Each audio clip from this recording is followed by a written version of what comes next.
Books for ever में खुश आमदीद नावल नंबर जिसके राइटर है निम्र अहमद। उसकी ये 56 एपिसोड है और बाब आबे ज़िंदान का ये हिस्सा दोम है। और इस हिस्सा दोम का हम लोग कुछ पार्ट पढ़ चुके हैं, मतलब सुन चुके हैं आप लोग। तो आइए फिर जल्दी से इस पार्ट को स्टार्ट करते हैं बगैर किसी देर के। हनीन लाउंज में उदास सी बैठी थी। एक ही पोजीशन में पाँव रखने के बायस वो सुन्न हो गए थे। वो स्क्रीन को देखते हुए मुसलसल नाखून दांतों में दबाकर कुतरे जा रही थी। वहाँ जुमर की लोकेशन लिखी दिखाई दे रही थी। उसने दूसरी विंडो में फारिस की लोकेशन चेक की। वो यूनिवर्सिटी के करीब था। उसे कुछ तसल्ली हुई। शुक्र है वो इस काबिल थी कि किसी की मोबाइल लोकेशन चेक कर सके और हालात का अंदाज़ा कर सके, वरना तो मारे टेंशन के उसका बुरा हाल हो जाता। और यकदम वो ठहर गई। उस एक कोंदा सा जहन में लपका। उसने तेज़ी से फ़ोन उठाया और कॉल मिलाई। क्या हुआ है ना? वो ठंडे से अंदाज में बोला था। मामू, मुझे अजीब सा महसूस हो रहा है, कोई गड़बड़ है। देखिए, पहले हमें जुमर की लोकेशन मिल नहीं रही थी, फिर अचानक से मिल गई। और अगर मुझे आपकी लोकेशन मालूम हो सकती है तो उनको भी हो सकती है। आप वहाँ ना जाइए। मैं वहाँ जा भी नहीं रहा। वो ठहर गई। हैं? क्यों? वो उस बुलंदो बाला होटल के सामने टैक्सी से उतरते हुए फारिस ने फ़ोन कान से लगाए, वॉलेट से चंद नोट निकालकर टैक्सी वाले को थमाए और आगे चलता आया। उसके चेहरे पे कोई तासुर नहीं नज़र आता था, सिर्फ संजीदगी और ठहराव। क्योंकि मैं हमेशा उसके दाव में इसलिए फंस जाता हूँ क्योंकि मैं उसकी तरह नहीं सोचता। वो सिर्फ जुर्म करने का नहीं सोचता, वो कवर अप का भी सोचता है।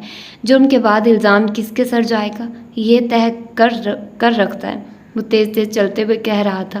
पहले उसने सोचा कि वो शहरी के ज़रिए मुझे गिरफ़्तार करवा दे, लेकिन उसे अंदाज़ा था कि मुमकिन है कि मैं घंटे भर में छूट जाऊं। तो उसने यकीनन प्लान बी भी रखा होगा। अब वो चाहता है मैं यूनिवर्सिटी जाऊं, और मैं चला भी जाता अगर मैं अपने क्रेडिट कार्ड का रिकॉर्ड ना देख लेता। क्रेडिट कार्ड कहाँ से आ गया? मेरे बिल्स को वो अमूमन मुझे फंसाने के लिए इस्तेमाल करता है। उसे गुमान होगा कि इतनी अफरा तफरी में मुझे अपना अकाउंट देखने का होश कहाँ होगा। मगर जुमर ने तुम्हें कहा था कि वो डिनर पर जा रही है। वो यकीनन किसी होटल या रेस्टोरेंट गई होगी, लाइब्रेरी नहीं। और चंद घंटे पहले मेरे कार्ड से 2 दिन के लिए इस होटल में रूम बुक किया गया है जहाँ जुमर और मैं एक दफ़ा आए थे, और जो हारून अबीद की मलकियत है।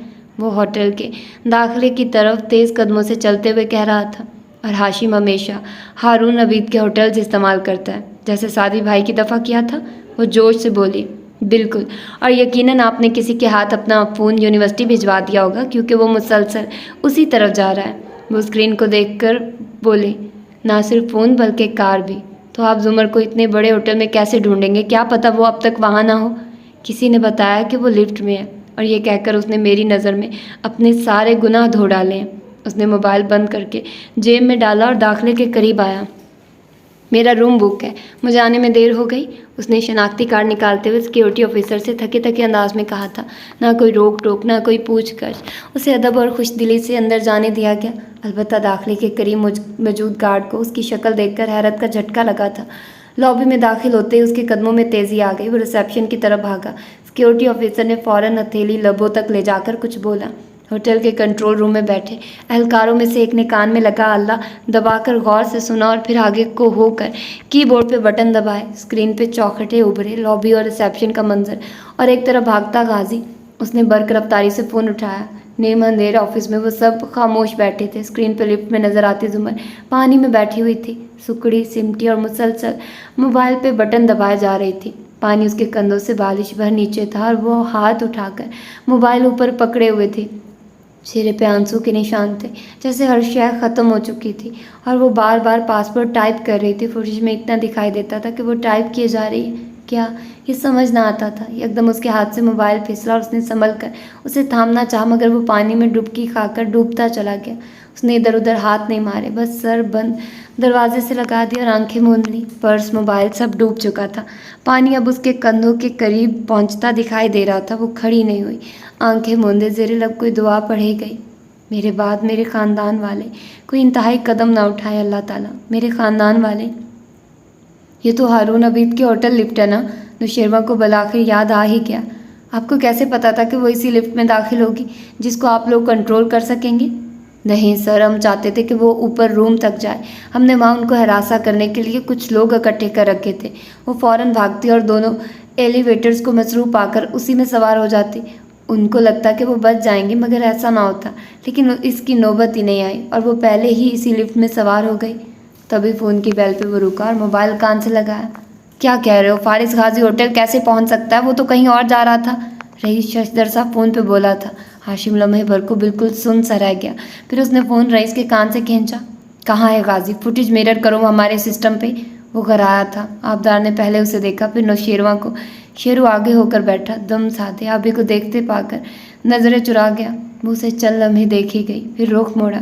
اسکرین پہ وہ لابی عبور کرتا نظر آ رہا تھا، دائیں سے بائیں بھاگتا، وہ ایک طرف جاتا پھر دوسری طرف۔ ہاشم سانس روک کے اسے دیکھے گیا، فون کان سے لگا تھا۔ سنو، اسے نہیں معلوم کہ وہ لڑکی کدھر ہے، تماشا نہ بننے دینا، کیونکہ بعد میں مرڈر کیس بنے گا تو کور اپ بھی کرنا ہے۔ آرام سے اپنے سیکیورٹی آفیسرز لے کر جاؤ اور اس کو ڈیٹین کر لو۔ بس چند منٹ کے لیے اسے قابو میں رکھو، پھر چھوڑ دینا۔ مگر اسے پتہ کیسے چلا کہ زمر کہاں ہے؟ شیرو سرسری سا لہجہ بنا کر بولا۔ ابھی تک اسے دیکھ رہی تھی۔ ہاشم نے فون نیچے کر کے اچھمبے سے کہا، ہو سکتا ہے زمر نے گھر سے نکلتے ہوئے کسی کو بتایا ہو۔ بہرحال وہ ہمیں دھوکہ دینے کے لیے کسی کے ہاتھ اپنا موبائل یونیورسٹی بھجوا کر خود یہاں آیا ہے، لیکن اتنے بڑے ہوٹل میں وہ اسے اتنی جلدی نہیں ڈھونڈ پائے گا۔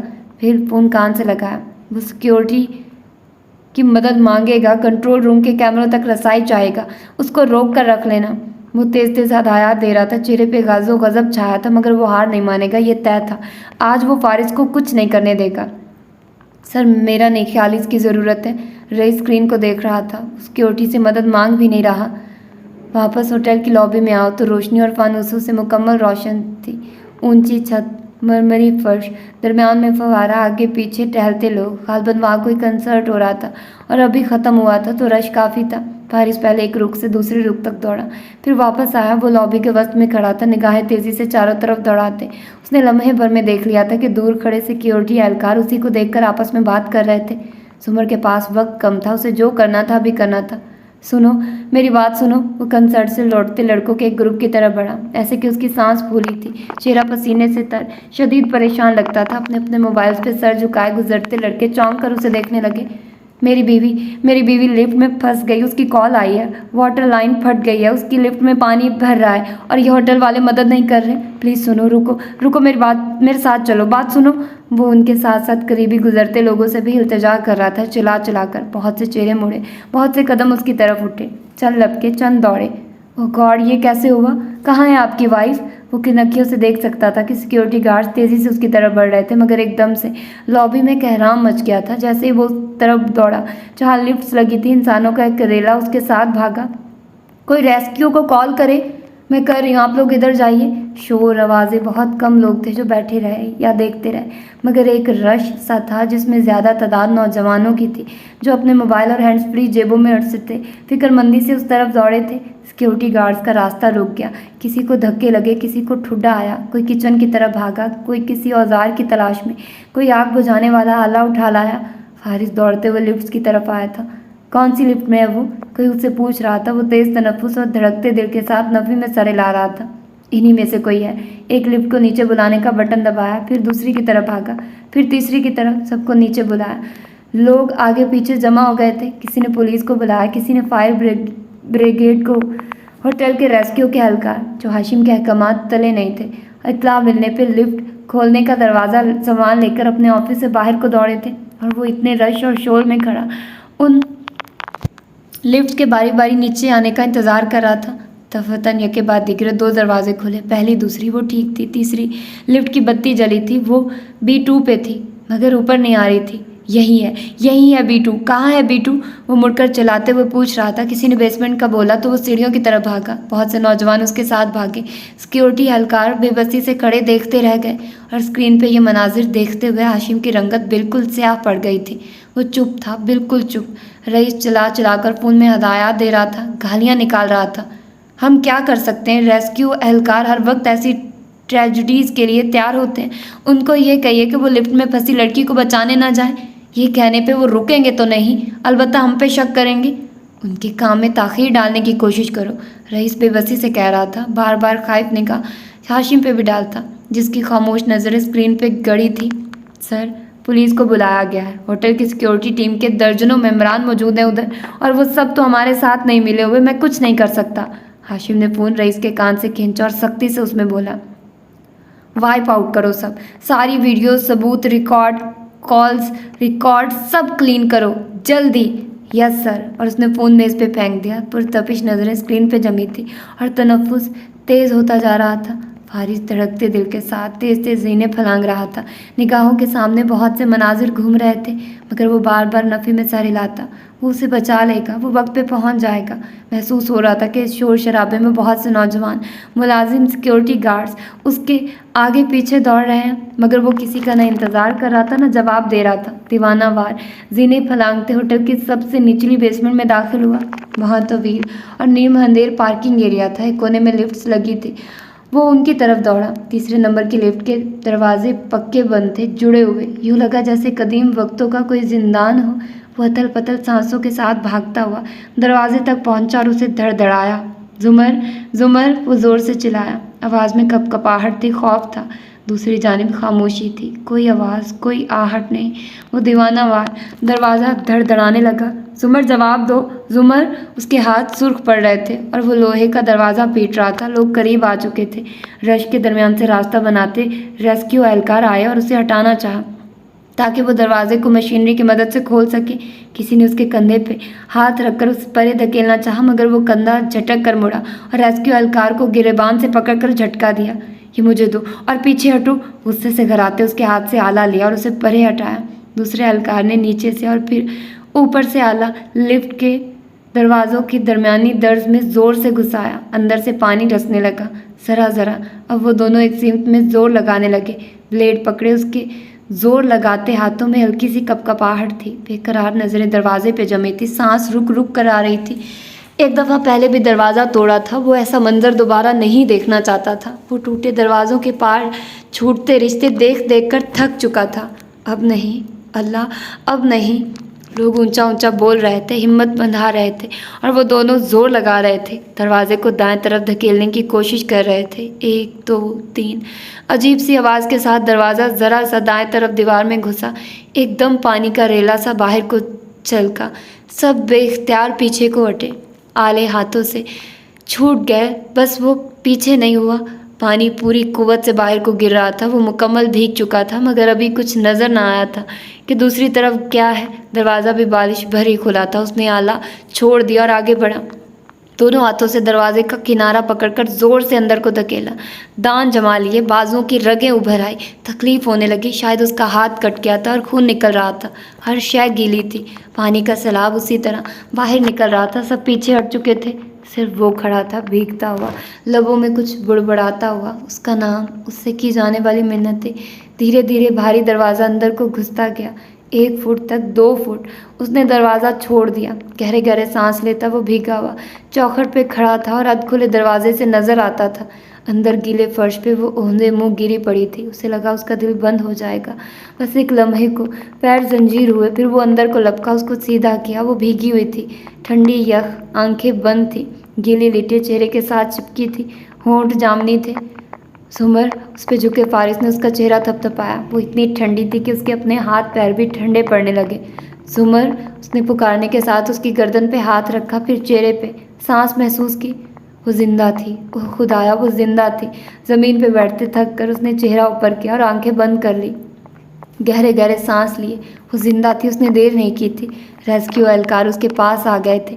किसी ने उसे ट्रॉमा ब्लैंक थमाया, किसी ने कंधा थपका, कोई स्ट्रेचर लाने की इत्तला दे रहा था। वो किसी को नहीं सुन रहा था, बस उसे कंबल में लपेट रहा था।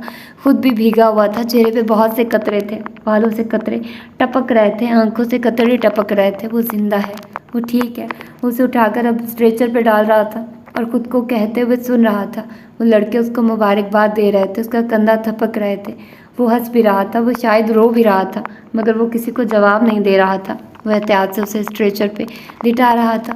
बेसमेंट की सीसीटीवी फुटेज नीम अंधेर ऑफिस में रखी स्क्रीन पे मिरर होकर आ रही थी। हाशिम दाएं से बाएं टहल रहा था। रईस सर पकड़े बैठा था, नौशेरवा मुंह में नाखून डाले उन्हें कुतरे जा रहा था और आबदार। उसकी आंखें डुबडुबाई हुई थी। वो बस स्क्रीन पे फैले मंजर को देख रही थी। वो गीले बालों, गीले कपड़ों वाला मर्द अपनी आंखें उंगलियों से रगड़ता, किसी के शाना थपकाने पर सर झटक कर हंसता, कंबल में लिपटे वजूद को स्ट्रेचर पे डाल रहा था। पानी आया था तो सब पीछे हट गए थे। बस वहीं खड़ा रहा था। बस उसी ने लम्हे भर की गफलत नहीं की थी।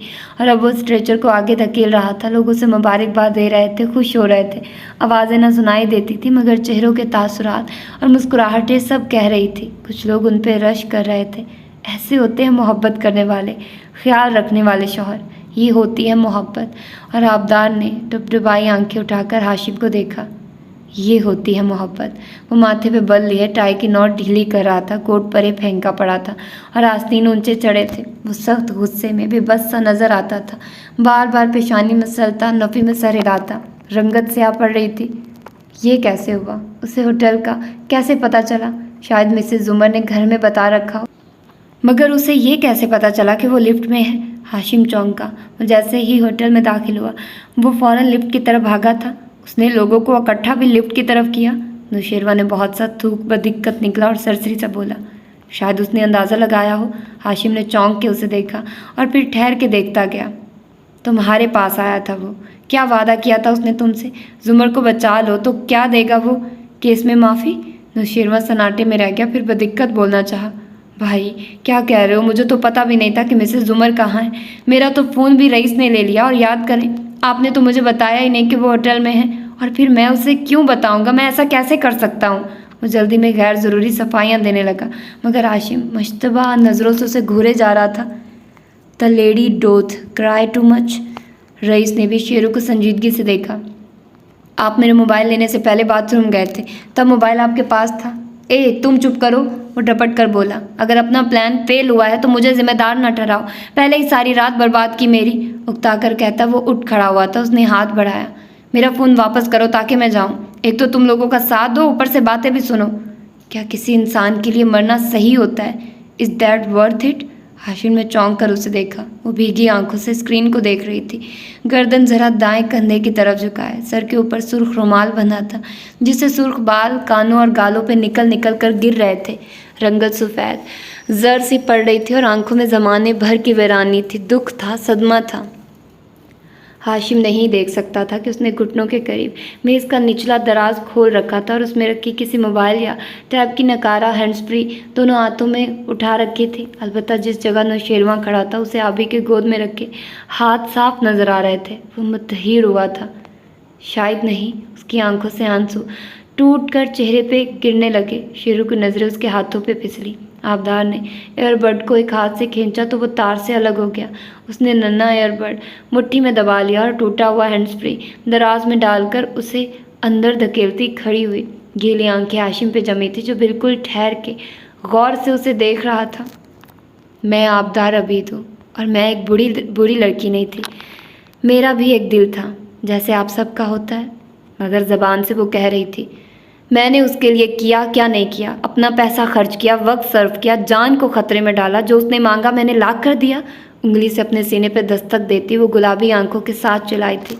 मैंने उसके लिए सब कुछ किया, सिर्फ यही मंजर देखने के लिए। हाशिम अचंभे से उसे देख रहा था और रईस और नौशेरवा बिल्कुल सांस रोके। और क्या बुरा किया मैंने? अगर हमेशा दिल की सुनी, दिल की मानी।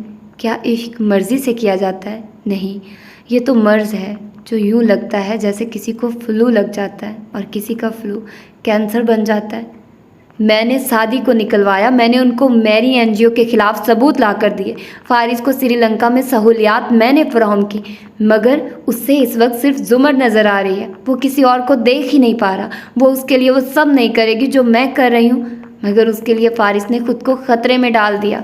हाशिम की आंखों में बरहमी उभरी, लब खोले फिर भींच लिए। वो अब कदम कदम आगे आ रही थी। वो मेरा नहीं हो सकेगा और मैं नहीं जानती कि किसी इंसान के लिए जान देना या जान लेना सही है या नहीं, मगर मेरा दिल कहता है आज मैं सब ख़त्म कर ही दूँ। उसके चेहरे पे ज़मानों का दुख और आंखों में सुर्खी थी। ये मैं थी जो उसकी जान बचाने के लिए रात के इस पहर 3 कातलों के साथ बैठी थी।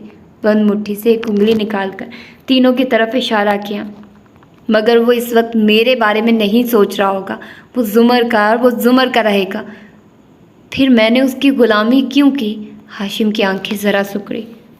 तुमने बताया उसको? उसकी आवाज़ में बेयकीनी थी। आज मेरा मन कहता है कि जहाँ इतना किया है उसके लिए वहाँ एक आखिरी बाजी भी लगा दूँ। مگر میم میں نے آپ کا فون پہلے ہی لے لیا تھا۔ رئیس بھی چونکا۔ مجھے اپنے ہوٹل کی لفٹ پہچان کر فارس کو زمر کی لوکیشن بتانے کے لیے کسی فون کی ضرورت نہیں، جبکہ میرے پاس اس کا دیا گیا بگ موجود تھا۔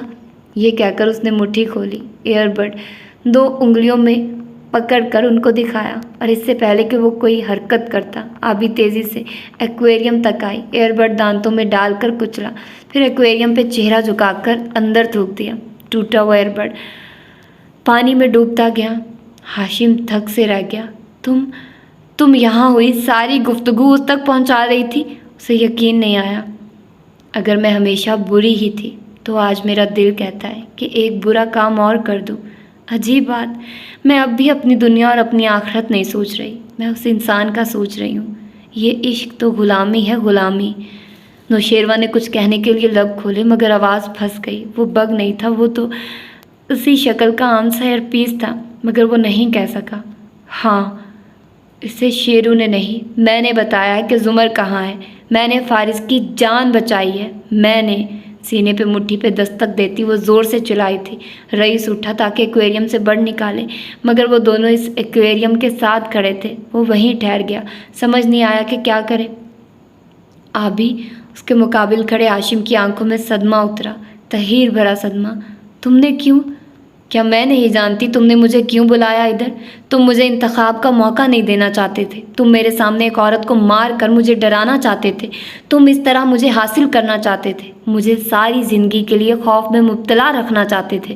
تم ہاشم، تم مجھے اپنا غلام بنانا چاہتے تھے۔ آج وہ مر جاتی تو میں تمہاری دہشت اور رعب کی غلام بن جاتی۔ اس نے ہتھیلی سے گیلا چہرہ رگڑا اور نفرت سے اسے دیکھا۔ تم میری فارس کے لیے محبت کو خوف کی تھپکی دلا کر سلانا چاہتے تھے۔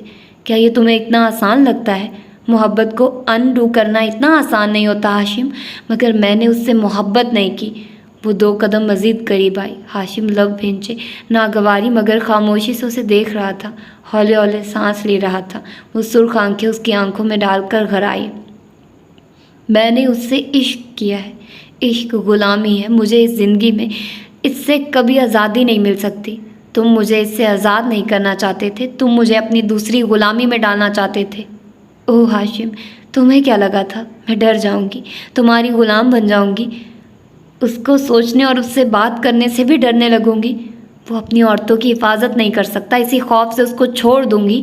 چنگاریوں سے دہکتی آنکھوں سے اسے دیکھتے آبی نے نفی میں سر ہلایا۔ اور آج میں یہ جان گئی ہوں کہ انسان کی غلامی نہیں کرنی چاہیے، مگر میں اس چھوٹی لڑکی جیسی بہادر نہیں ہوں، میں خود کو اس پھندے سے آزاد نہیں کر سکتی۔ وہ اسی طرح دھیرے دھیرے سانس لیتا اسے دیکھے گیا، بنا پلک جھپکے، بنا ہلے، بنا بولے۔ تم نے میری جان بچائی تھی، مجھے ڈوبنے سے بچایا تھا، مگر میں نے تمہیں مسیحا نہیں مانا، موت کا فرشتہ مانا، موت کا فرشتہ کہا۔ گریم ریپر جو موت بانٹتا ہے، ایک عجیب سا موت کا احساس تھا جو تمہارے ساتھ نتھی ہو گیا تھا۔ ہم ایک تکون بن گئے تھے، میں، تم اور موت۔ جب بھی تم بیمار ہوتے میں تمہیں دیکھنے آتی تاکہ موت بھاگ جائے۔ ہم تینوں اس تکون میں قید تھے، میں، تم اور موت۔ پھر وہ آیا اور میں نے اس کو اپنی تکون میں ڈالنا چاہا، پرونا چاہا۔ نہ تم جانے پہ تیار تھے، نہ موت جانے پہ تیار تھی، اسے ہی نکلنا پڑا۔ اس نے بازو لمبا کر کے میز پہ کھلی اسکرینوں کی جانب اشارہ کیا۔ وہ چلا گیا، وہ اپنی زندگی کے ساتھ اس تکون میں سے نکل گیا۔ ہم تینوں پھر سے اس میں رہ گئے، قید۔ مگر آج میں اس قید کو توڑ کر آزاد ہونا چاہتی ہوں۔ میں تمہیں یہ بتانا چاہتی ہوں ہاشم کہ ہماری فیری ٹیل کے بھیڑیے تم ہو۔ وہ درد سے پھٹی آواز سے چلائی تھی، آنکھوں میں خون اترا تھا۔ وہ ہلکے ہلکے سانس لیتا سنتا گیا، اسے دیکھتا گیا۔ اور کتنی عجیب بات ہے کہ میں اسے بھیڑیا کہہ رہی ہوں، مگر اندر سے وہ مجھے عزیز بھی تھا۔ تبھی تو میں نے کبھی اسے اپنی قید سے آزاد نہیں ہونے دیا۔ قیدی کسے برے لگتے ہیں؟ ایکویریم کے پانی میں جگمگاتی روشنیوں کا عکس آبدار کے چہرے پہ پڑ رہا تھا، وہ عجیب سی لگ رہی تھی۔ تم ہو ہر مسئلے، ہر فساد کی وجہ، تم نے ہم سب کو برباد کیا ہے۔ وہ تمہاری ماں تھی جس کی وجہ سے میری ماں مری، اور جیسے سعدی نے کورٹ میں بتایا، کرنل خاور کی زندگی بھی تم لوگوں نے برباد کی۔ باقی سب سے زیادہ تم قصوروار ہو، مجرم ہو۔ تم نے وارث غازی کو مارا، ڈاکٹر سارا اور اس کی بیٹیوں کو تباہ کیا، تم نے زمر کو تباہ کیا، فارس کو تباہ کیا۔ نوشیروہ نے تو سعدی کو زخمی کیا تھا، مگر تم نے اس کو اتنے مہینے قید رکھ کے ذہنی مریض بنا دیا۔ تم نے خاور کو بھی برباد کیا، تم نے ہی اس چھوٹی لڑکی کا دل دکھایا، ورنہ وہ کورٹ میں یوں نہ بولتی۔ تم نے سعدی کی ماں کا دل دکھایا، تم نے میرا دل توڑا، تم نے اپنے ہی بھائی کو بگاڑ کے رکھ دیا۔ مجھے کہتے ہو کہ فارس اپنی عورتوں کی حفاظت نہیں کر سکتا؟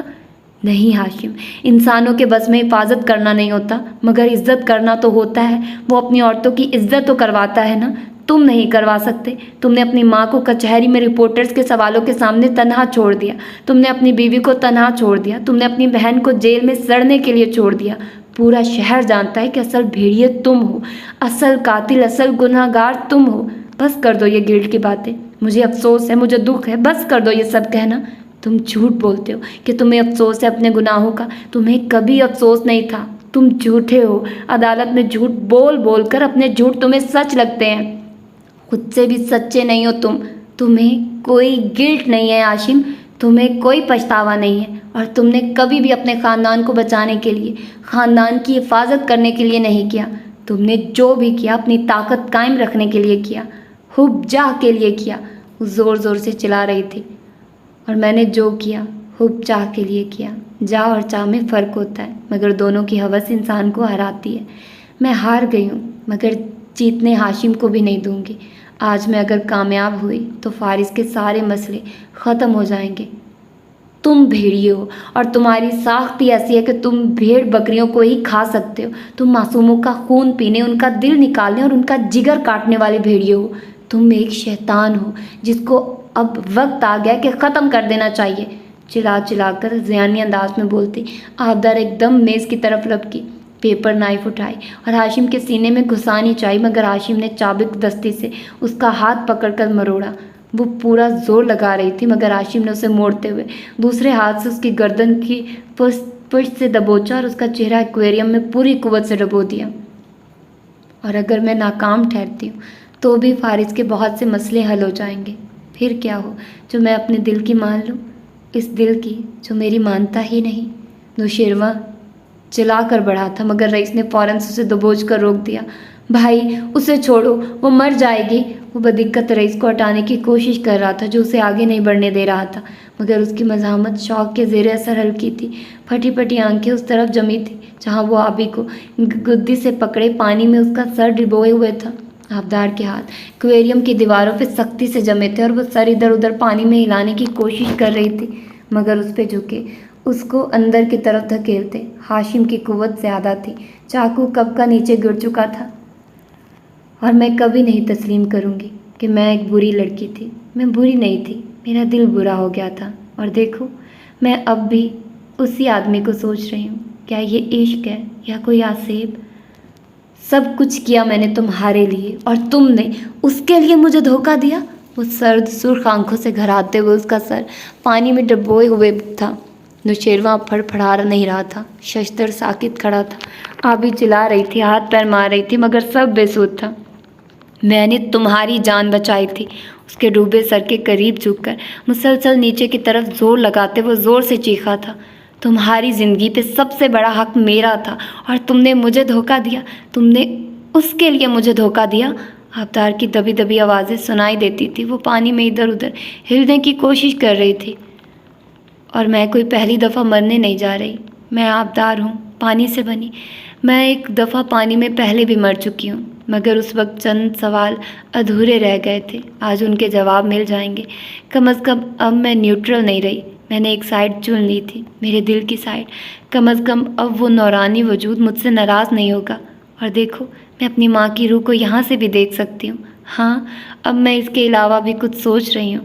پھر اس کے شیشے کی دیواروں پہ جمے ہاتھ ڈھیلے پڑ گئے، جسم کو ہلکے سے جھٹکے آئے، مزاحمت کم ہوتی گئی، ہاتھ نیچے گر گیا۔ ایکویریم کے پانی میں خون کی بوندیں شامل ہوئی، آبی کا سرخ رومال کھل کر پانی میں بہہ گیا، اس کا سر بالکل ٹھنڈا پڑ گیا۔ لیکن میں نہیں بتاؤں تمہیں بتاؤں انسان کے عشق میں جان دینا صحیح ہوتا ہے یا نہیں، مگر اس کی اجرت کسی جہان میں نہیں ملتی۔ ہاشم نے اسے گردن سے کھینچ کر باہر نکالا، اس کا چہرہ سفید تھا، ہونٹ جامنی تھے، آنکھیں ساکت تھی۔ ہاشم نے اس کی گردن چھوڑ دی، وہ پورے قد سے زمین پہ آ گری، بے جان، ساکت۔ نوشیروان پلٹا اور باتھ روم کی طرف لپکا۔ दीवारों का सहारा लिया, लैंप को थामा, लैंप नीचे गिर गया। उसकी हालत गैर हो रही थी, कदम लड़खड़ा रहे थे। बाथरूम का दरवाज़ा खोला, पकड़ते टटोलते और डगमगाते कदमों से सिंक के करीब आया। उस पर झुका तो मुंह से कै निकलने लगी, आंखों से गरम गरम आंसू निकलने लगे। नीम रोशन ऑफिस में खामोशी छाई थी। रईस बिल्कुल शशदर चुप खड़ा था और हाशिम का चेहरा सपाट था। उसकी शर्ट और बाजू गीले हो चुके थे। फिर वो मेज़ तक आया, टिश्यू बॉक्स से टिश्यू बाहर खींचे, चेहरे पे गिरे छींटे साफ किए, गर्दन और गिरेबान से पानी की बूंदें साफ की, टिश्यू परे उछाला, तयशुदा आस्तीन आगे को खोलने लगा, कलाई तक लाया, कफ के बटन बंद किए। उसकी रंगत सफ़ेद थी, बर्फ जैसी। सारे तासुरात जम गए थे, ग्लेशियर हो गए थे, सपाट सर्द। उसने गर्दन झुकाए, टाई की गिरा कसी, फिर स्टैंड से कोट उठाकर पहना, नादीदा शिकने दुरुस्त की, ज़रा सा कॉलर झाड़ा, बालों पे हाथ फेरा और उनको गोया दुरुस्त किया। मोबाइल जेब में डाला। अब के मुड़ा तो आबदार का बेजान वजूद फर्श पे गिरा नजर आया। क्या इसके गार्ड्स बाहर हैं? उसने बदली हुई ठंडी अंबार आवाज़ में पूछा। रईस ने इस्पात में सर हिलाया। जी, उनकी कार इनके साथ आई थी। कितने हैं? वो बिल्कुल नॉर्मल लग रहा था और नहीं भी लग रहा था। 3। और घर में कितने लोगों ने इसे हमारी कार में बैठते देखा था? 4 मुलाजमों ने, वो इनके अलावा हैं। कुल हो गए 7। इन 7 का बंदोबस्त करो, इनको ख़रीद लो या खामोश करा दो। आबदार आज रात यहाँ नहीं आई, वो रावल लेक गई थी। उसे मौत और डूबने की ऑब्सेशन थी। वो रावल लेक में डूबकर खुदकुशी कर लेती है और 2 आदमी, तुम्हारे कोई सादा दिखने वाले आदमी, उसकी लाश अस्पताल लेकर जाते हैं, सरकारी अस्पताल। वह head of department doctor Aftab Wasti उसका पोस्टमार्टम करेगा और लिखेगा कि मौत झील में डूबने से हुई। हारून शहर से बाहर है, उसके आने से पहले रिपोर्ट तैयार हो जानी चाहिए। कल दोपहर में जनाजा हो जाएगा। मेरा स्याह शलवार सूट तैयार करवा देना। और अब तुम इस सारे मैस को साफ़ करो। इशारा फर्श पे गिरी आबी पानी, लड़के, फ्लोर, लैंप वगैरह की तरफ किया। फिर आबदार के साथ से निकल कर एक्वेरियम तक रुका। उसकी सतह पे तैरता सुर्ख रेशमी रुमाल उठाया, मुट्ठी में भींच कर नचोड़ा और उसे कोट की जेब में डाल दिया। कदम कदम चलता दरवाजे तक आया तो नौशेरवा बाथरूम से निकलता दिखाई दिया। उसका गीला चेहरा यरकान के मरीज जैसा दिखता था और आंखों में बहुत सा गम था। उसकी जान क्यों ली? वो दबा दबा चीखा था। हाशिम ने कंधे झुकाए।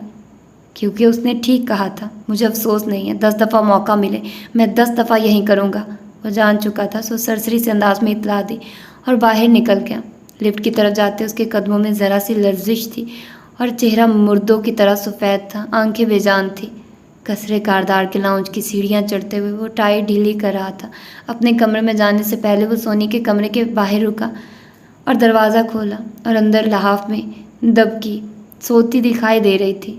तुम और मैं, हम अकेले हैं सोनिया। मुझे सब ने धोखा दिया है। मम्मी, शेरू, सादी, आबी, सब ने मुझे मेरी मोहब्बत की सज़ा दी है। उन्होंने मुझे भेड़िया बना दिया है और अब मैं उनको दिखा दूँगा कि भेड़िया क्या होता है। मुझे कोई अफसोस नहीं है, मुझे कोई पछतावा नहीं है। मैं मुतमईन हूँ कि मैंने खुद को दरियाफ्त कर लिया है। मैंने सारे रिश्ते खो दिए हैं सिवाय तुम्हारे सोनी, मगर अब मज़ीद मैं उनको जीतने नहीं दूँगा। ये मुझे जितना हरा सकते थे इन्होंने हरा लिया। सोनी को देखते हुए वो ज़ेर लब बुड़बुड़ा रहा था। But I am not going down without a flight. उसने एक कदम से दरवाज़ा बंद किया और अपने कमरे में आया, कोट उतारा और वो गीला सुर्ख रुमाल बेड साइड टेबल पे फैला दिया। फिर मेडिसिन कैबिनेट खोली, नींद की गोलियों की डिब्बी निकाली, चंद गोलियां फांकी और बगैर पानी के निकल गया। अब वो बेड पे बैठा झुक कर जूते उतार रहा था। उसके लब एक ही फिक्रा बुड़बुड़ा रहे थे, I am not going down without a fight. और ये था आई थिंक सो इसका पार्ट, जो कि बहुत ही मज़े का था। और अगला पार्ट भी बहुत ज़्यादा मज़े का होने वाला है। उसमें भी बहुत सारा सरप्राइज़ आप लोगों के लिए मौजूद है। और ये थी इसकी कितनी एपिसोड थी इसकी ये। और यार मेरा तो सारा सिस्टम ही ख़राब कर दिया इसने। तो हो सकता है मुझे इससे पहले वाली एपिसोड को पार्ट ए करना पड़े एक्वेरियम का हिस्सा दोम का, और इसको बी करना पड़े। ठीक है, इस तरह से मेरी एपिसोड्स की तरतीब ख़राब हो जाएगी। तो ठीक है फिर, सॉरी इसको पहले मैंने फ़्लाइट पढ़ दिया था, मुझे समझ नहीं आई। ये फ़ाइट लिखा हुआ है, ठीक है, I am not going down without a fight. तो वगैरह मैं लड़े बगैर नहीं जाऊँगा भाई। तो भाई अब वो लड़ेगा और इसको भी अब शहमात मिलेगी। अगला जो बाब है उसका नाम है शहमात, और शहमात में जो फारिस गाजी उसको शहमात देगा ना, आहा हा مزہ آ جائے گا. تو پھر دیکھتے ہیں کہ اگلی ایپیسوڈ میں کیا ہوتا ہے. تو پھر ملتے ہیں. تو اپنا ڈھیر سارا خیال رکھیے گا, مجھے دعا میں یاد رکھیے گا. اللہ حافظ.